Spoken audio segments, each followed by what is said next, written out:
You're listening to Rail Technology's Track Talk podcast, to guide you beyond the headlines with news, views, and insider truths from across the rail industry. So, welcome back to this episode of Rail Technology Magazine's Track Talk podcast. On today, we're going to be talking all about the future of the industry, skills and opportunities that we can create, and I'm delighted to be joined in these discussions by Neil Robertson, Chief Executive Officer at the National Skills Academy for Rail, or NSAR as I will no doubt call them throughout today. Neil, thank you so much for taking the time this morning to join me. Thank you for having me, Matt. Right, and we'll jump, straight into it for maybe those in our audience who haven't heard of you or just need a refresher. Would you mind giving away an introduction to yourself and what the NSAR do? Thank you. So I'm Neil Robertson, Chief Executive of NSAR. I've been there for 5 and a bit years now.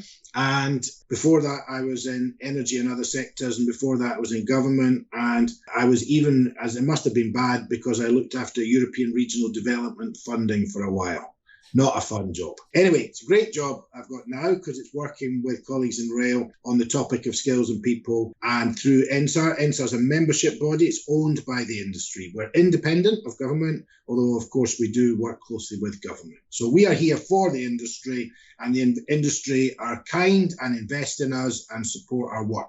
As you touched on there, with the work that NSAR does, you're very much there for the industry, and that particularly is sort of around developing the skills and the opportunities for those working within and those that want to take a role in the industry. When we talk about sort of the workforce in rail, one of the biggest challenges that does crop up, though, is that we are getting older as a workforce. How much of a challenge do you see that being sort of for the industry? And yes, it's one of our principal challenges, and it affects all parts of the industry, but it affects those parts where there's already a skills shortage or it takes a long time to train people the most. So some of the engineering disciplines particularly, some of the drivers, although there's a better story on drivers recently, and some of the quite specialist technical areas. So we've had a good Brexit and COVID because people like me have been nagging everybody for years to take on more people because of the demography question, the ageing workforce. Happily, Matt, some people have listened, and we've increased our apprenticeships and our training from 5 years ago, genuinely. Now, that was great, and that's what helped us cope with COVID and Brexit. And we heard the lurid stories about lorry drivers, etc. Well, we didn't have those because we'd prepared. However, what that means is we've used up, it's a pat on the back, and I thought rail did well through all of that, with a pat on the back. But the problem is we've used up that extra capacity, if you like, which we were going to use against the ageing workforce. We've used against the loss of Europeans, particularly from the workforce. So we need to do more now. And the ageing workforce thing really bites in 2025, particularly, but each year it grows. And I've got lots of graphs on this, if anybody's interested. But what we have to think about is, okay, quite a lot of the skill sets we're looking to replace take at least 3 years, usually more, to train for. So we need to get going now. Absolutely. And that's the big thing as well, isn't it? That because it takes such a time to grow, and with an issue such as an ageing workforce, you can't throw money at the problem. You can't do these situations. People will naturally get older. So we do have to do a lot with sort of the young generation that are coming in, deciding what the career paths are. And I guess NSAR's role, which will be my question, is is your role in it? But I imagine it's a lot about not only creating the opportunities, but making people aware of them as well. Correct. And we've got a website called rootsintorail.org, which I would encourage all your readers and viewers and listeners to take part and have a look at. It's an industry website. We operate it. It's supported by HS2, DFT, Bays, and Network Rail, and some of the other private companies as well, like Porterbrook. So it's well supported, and it sets out different jobs in rail. We explain our jobs. We explain it in language young people can understand. We have videos of credible individuals, diverse, of course, as well, because we're encouraging diversity through that. And crucially, Matt, and this is the thing we haven't been brave enough to do before, but we've been brave, is we've told the truth. And one part of the truth is actually jobs in rail are quite well paid. And surprise, surprise, young people are quite interested in what the salaries will be in those jobs. So we're talking about salaries as well. And the other thing we do that's been quite powerful is we've illustrated, because it's already well for me to say, there'll be all these shortages, there'll be all these jobs in 3 years' time. That doesn't work. What they want to know is, well, I don't believe you. show me the jobs now. So we have a live vacancy section that shows the thousands of jobs that we are recruiting for in rail right now, today. So it really brings it home to them. And it also shows them actual job ads or actual shortages, and they don't understand all the job titles that they see. As you can imagine, some of our job titles are a bit weird. So then there's the chance for them to explain some of those and ask questions. And there's also learning materials that go out to schools, so that schools can teach. If they're talking about physics, they can say, here's a friction of a railway wheel on the track, or perhaps something to do with high voltage. You touched on it sort of at the end there as well. There is a huge diversity in the range of roles as well in rail. I think sometimes, particularly in the younger generation, they can see it and go, well, you're either driving a train or you're maintaining the train or you're working at the station. And that's not what the rail industry is, which I know, you know, but we do enough as an industry to really get that message across. We don't. The routes into rail is a big step up, okay? So we've gone from probably 2 out of 10 to probably 4 or 5 out of 10.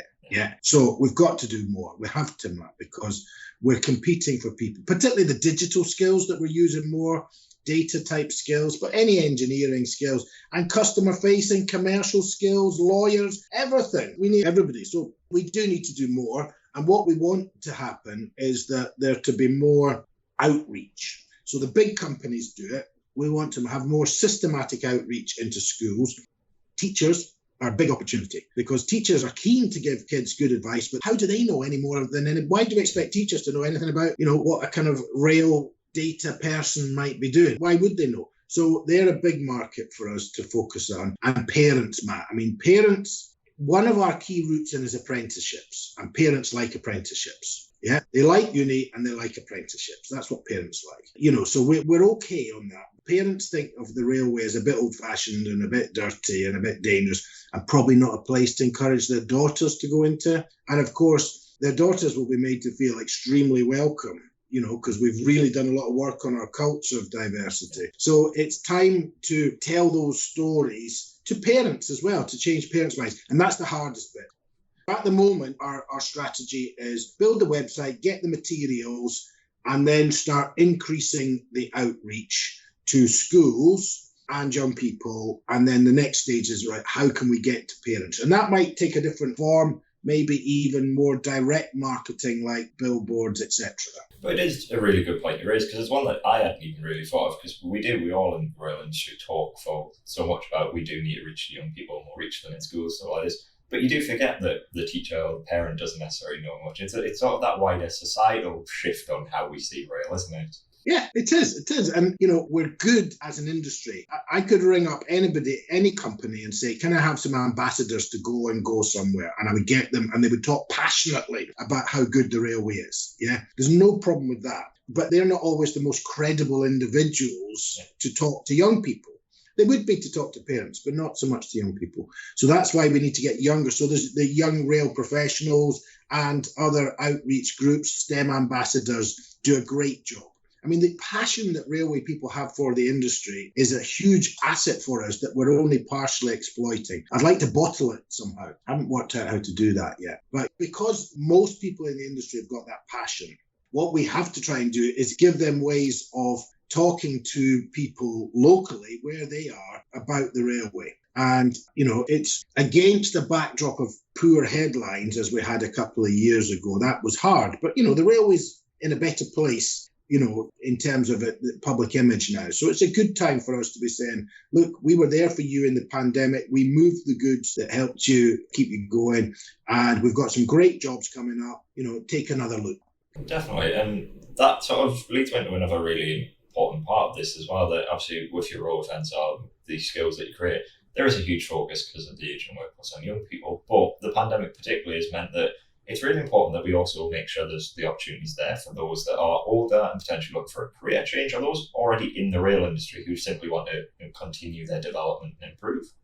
Yeah, Matt, you are absolutely right. And when we set targets, as we do, or that we help other people set targets more accurately, those targets are for numbers of apprenticeships. We don't specify at the outset whether they are new apprenticeships or what we call upskilling, which is existing people taking on an apprenticeship to do something quite different or really move themselves up a level.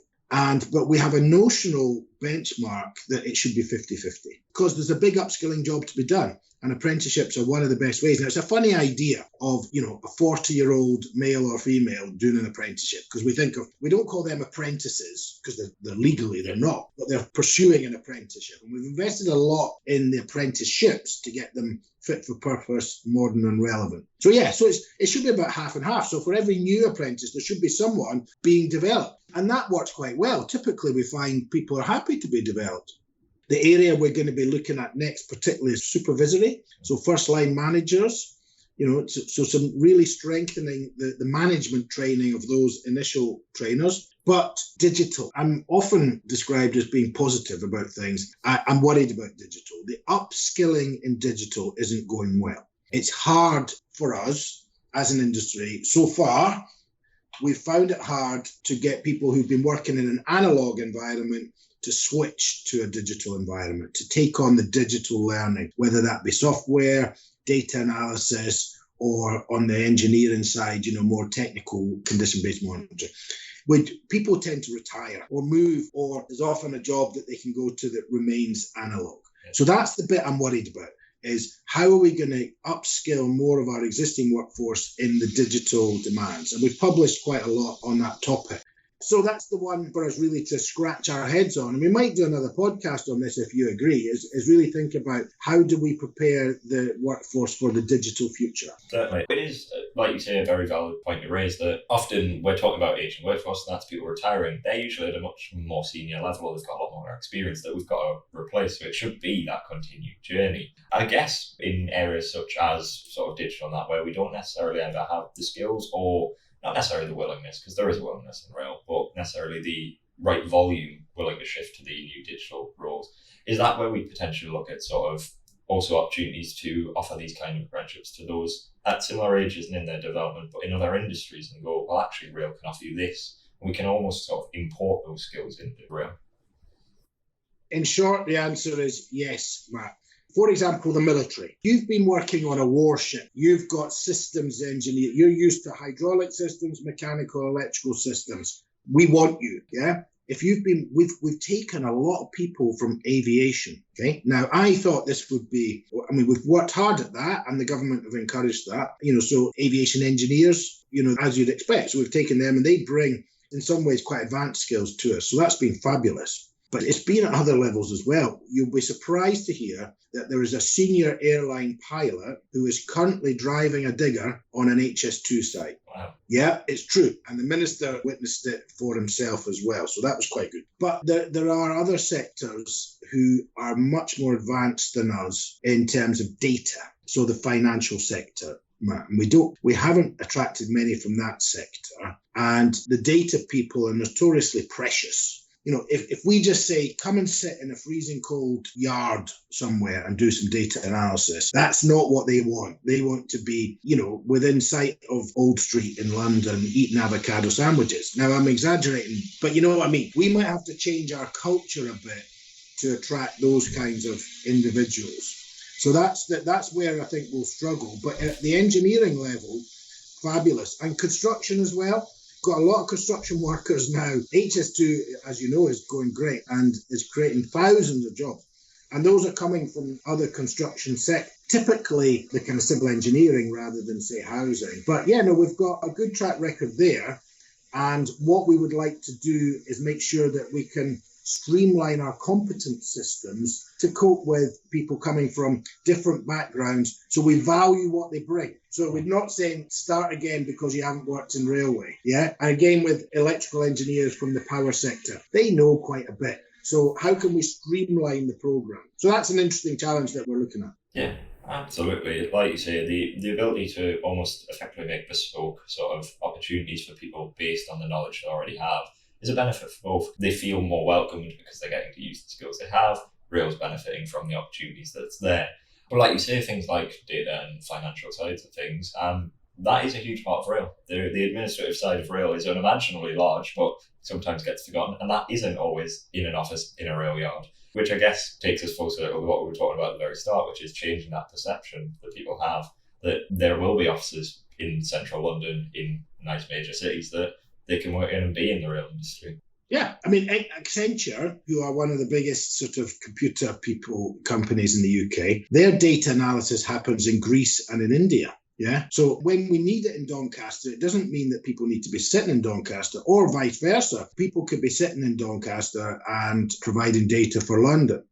Could I say something about that point? Because we've heard a lot about levelling up, Matt, and it's no exaggeration to say that this is one of rail's biggest opportunities. And frankly, it's the reason why I'm out on site today. That's why there's so much noise. We have not told the full story of our social value. Our jobs are high economic value, and a high economic value job in a less advantaged area, it means big social value.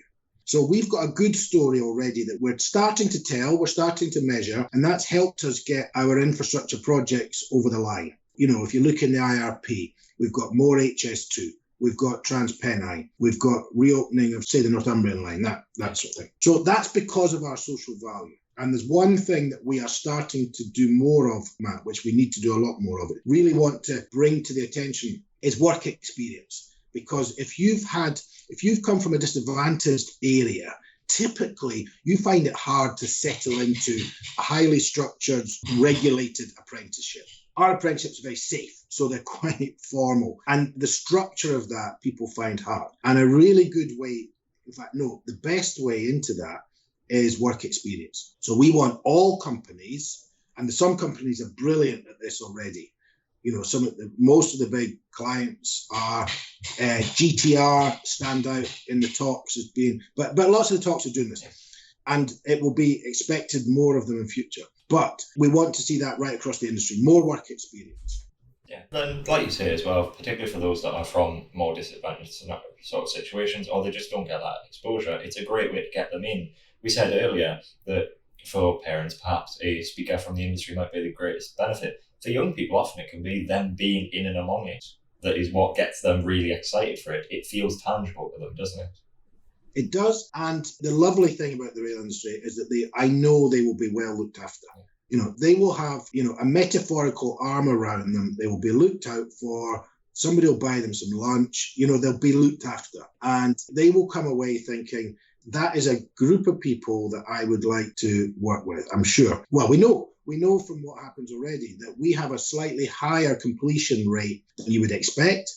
And I think that's because these schemes typically have a high dropouts and rail slightly lower. And that's because people look after them. And also, it's generally, if you interview the staff who have been around some work experience youngsters, is that they enjoy the experience and they say, this is a good thing for the industry and my company to be doing. And I like my company more because it's doing this work experience.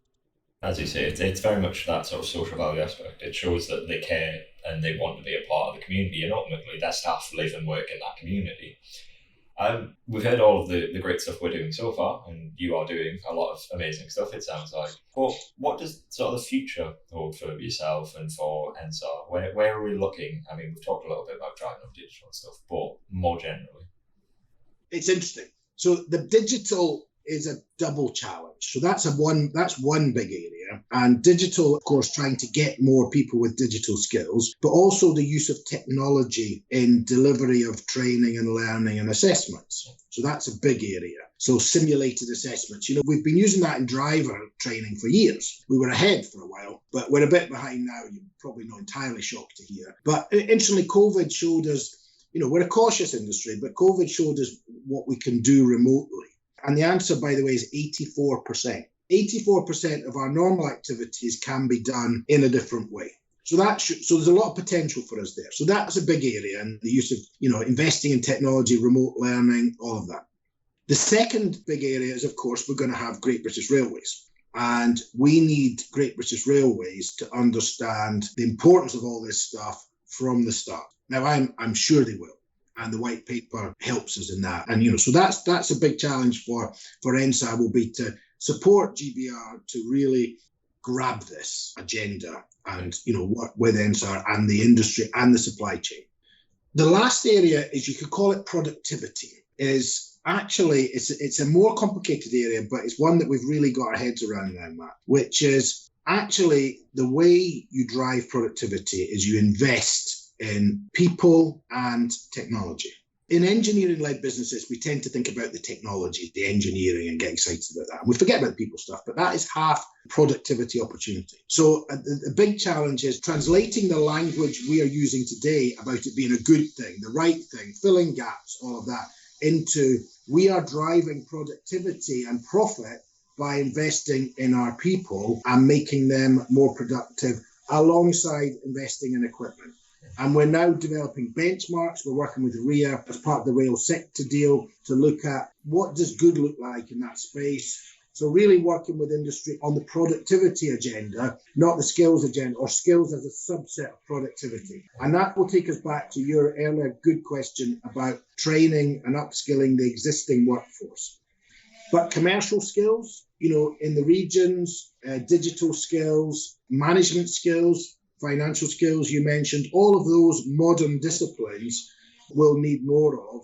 And we'll need managers who can cope with the idea of change, of training people, preparing people for change, for the introduction of new technologies and new ways of working. Off-site manufacture. We've taken to that like a duck to water.